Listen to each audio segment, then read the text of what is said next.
जय हिंद दोस्तों। अहोम किंगडम जिसने लगभग 600 साल तक भारत के नॉर्थ ईस्टर्न रीजन पर राज किया और इन्होंने अपने ऊपर होने वाले मुगलों के इन्वेजन को भी रोका। और इनकी एक खास बात यह थी कि इन्होंने मुगलों को 17 बार युद्ध में हराया और अपनी इंडिपेंडेंस को बरकरार रखा। अगर हम बात करें अहोम डायनेस्टी की तो 1228 ईस्वी में चौलुंग सुक्फा के द्वारा इस साम्राज्य की स्थापना की जाती है और ये अपने आप में इंडिपेंडेंट रहना पसंद करते थे।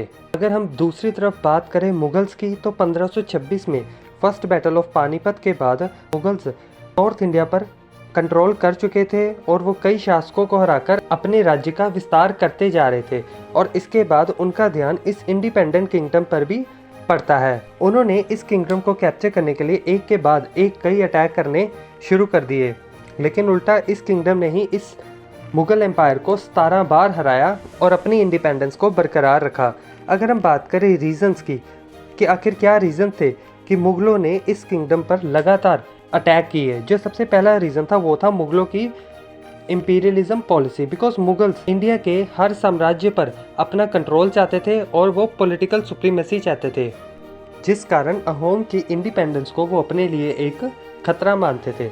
नाउ अगर हम बात करें सबसे पहले अटैक की मुगलों के द्वारा अहोम पर, तो सबसे पहला अटैक होता है 1616 ईस्वी में, जिसे हम बैटल ऑफ समधारा के नाम से जानते हैं। ये शुरुआत थी मुगलों और अहोम के बीच होने वाली लड़ाइयों और युद्धों की, जो कि अगले 60 सालों तक चलने वाली थी। ये फर्स्ट ऑर्गेनाइज्ड अटैक था मुगलों के द्वारा अहोम डायनेस्टी पर। इसका कारण था रतन सिंह, जो कि एक मुगल ट्रेडर था। Ratan Singh illegal trade practices में इन्वॉल्व था, जिस कारण अहोम किंगडम के द्वारा इसे बाहर निकाल दिया गया था और ये एक सफिशिएंट एक्सक्यूज था मुगलों के लिए अहोम पर अटैक करने का। अचानक हुए अटैक से अहोम्स प्रिपेयर नहीं थे और जिस कारण उन्हें अपना राज्य छोड़कर वहां से भागना पड़ता है और यहाँ पर अहोम की हार हो जाती है। लेकिन इसके ठीक एक महीने बाद अहोम्स मिलिट्री प्रिपरेशन कर वापस अटैक करते हैं मुगलों पर और अपना सारा एरिया कैप्चर कर लेते हैं मुगलों से। एंड इसके बाद अगले 20 सालों तक छोटी मोटी लड़ाइयाँ होती रही इन दोनों के बीच। एंड जो मेजर अटैक था वो इसके 20 सालों बाद मुगल आर्मी के द्वारा किया जाता है 1636 में। यहाँ पर मुगल कामरूप, जो कि प्रेजेंट डे असम में स्थित है, वहाँ पर अटैक करते हैं और यहाँ पर भी इनिशियली अहोम डायनेस्टी की हार होती है और अहोम किंगडम को मुगल साम्राज्य में मिला लिया जाता है। अब यहाँ पर मुगल निश्चित हो गए थे अहोम्स को लेकर, लेकिन कहानी अभी बाकी थी। अहोम्स एक बार फिर मिलिट्री प्रिपरेशन कर 2 साल के बाद मुगल्स पर अटैक करते हैं और उनसे अपना एरिया वापस कैप्चर कर लेते हैं। एंड इस बार मुगलों को काफ़ी नुकसान सहना पड़ता है और दूसरी तरफ अहोम्स का भी काफ़ी फाइनेंशियल लॉस होता है, जिस कारण ये दोनों एक पीस ट्रीटी के लिए एग्री हो जाते हैं। एंड यहाँ पर होती है ट्रीटी ऑफ असुरर अली, जो कि 1639 में हुई थी। इस ट्रीटी के अकॉर्डिंग अहोम किंगडम रिकॉग्नाइज करता है मुगल्स की सुप्रीमेसी को कामरूप वाले एरिया पर और बदले में मुगल्स अहोम्स की इंडिपेंडेंस को स्वीकार करते हैं। लेकिन दोनों तरफ से इस ट्रीटी को ज़्यादा टाइम तक स्ट्रिक्टली फॉलो नहीं किया जाता, जो एक बड़ा कारण बना थर्ड मेजर अटैक का अहोम डायनेस्टी पर मुगलों के द्वारा। इस ट्रीटी के लगभग 10 सालों बाद 1648 में जब मुगल बादशाह शाहजहां काफ़ी कमज़ोर हो गया था और उसका स्वास्थ्य भी खराब होने लग गया था, जिस कारण शाहजहां के बेटों में गद्दी को लेकर युद्ध होने शुरू हो गए थे। एंड इसी चीज़ का लाभ उठाते हुए अहोम किंग जयध्वज ने सरप्राइज अटैक कर दिया मुगलों पर और उन्हें गुवाहाटी से बाहर खदेड़ दिया। और इसके अलावा उन्होंने कई मुगल सैनिकों को बंदी बना लिया। और उधर दूसरी तरफ शाहजहां के पुत्रों के बीच बादशाह बनने के लिए जो युद्ध हो रहे थे उसमें फाइनली औरंगजेब बादशाह बनता है और वह राजा बनने के बाद अपना ध्यान नॉर्थ ईस्टर्न पर स्थित इस साम्राज्य पर कर लेता है और वो इस बार मीर जुमला को अहोम पर अटैक करने के लिए भेजता है और वो किसी भी हालत पर अहोम्स को अपने राज्य में मिलाना चाहता था। इस तरह मीर जुमला 1662 में अहोम पर अटैक करता है और एक बार फिर गुवाहाटी पर कंट्रोल कर लेता है।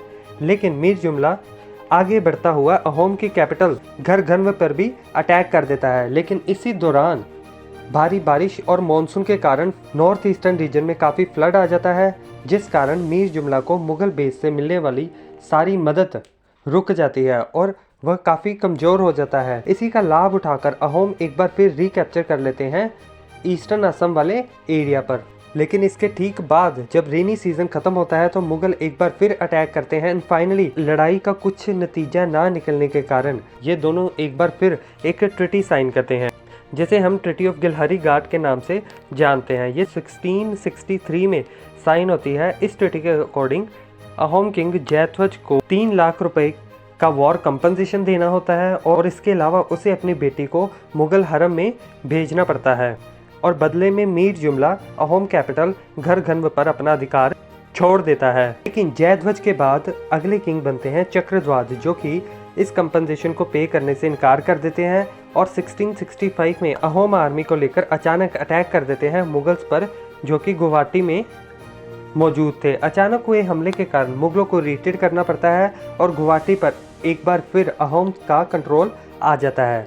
औरंगजेब ने इसके बाद एक फाइनल लड़ाई करने के बारे में सोचा और उन्होंने अम्बेर के राजा राम सिंह के नेतृत्व में एक विशाल सेना भेजी अहोम्स के खिलाफ। इस सेना में लगभग 4000 मनसबदार थे, 18,000 घुड़सवार सेना थी और 3000 इन्वेंट्री मैन थे। इसके अलावा 40 वॉरशिप थी और 21,000 राजपूत कैवेलरीज थे। लगभग हम कह सकते हैं कि इस आर्मी की संख्या 75 से 80,000 के करीब हो चुकी थी। दूसरी तरफ अहोम डायनेस्टी, जो कि संख्या में इस मुगल आर्मी से काफ़ी कम थी। अहोम डायनेस्टी को लीड किया जा रहा था लेजेंड लचित बोरफुकन के द्वारा। लचित बोरफुकन एक कुशल योद्धा था, जिस कारण उसे सेना की संख्या का पता था।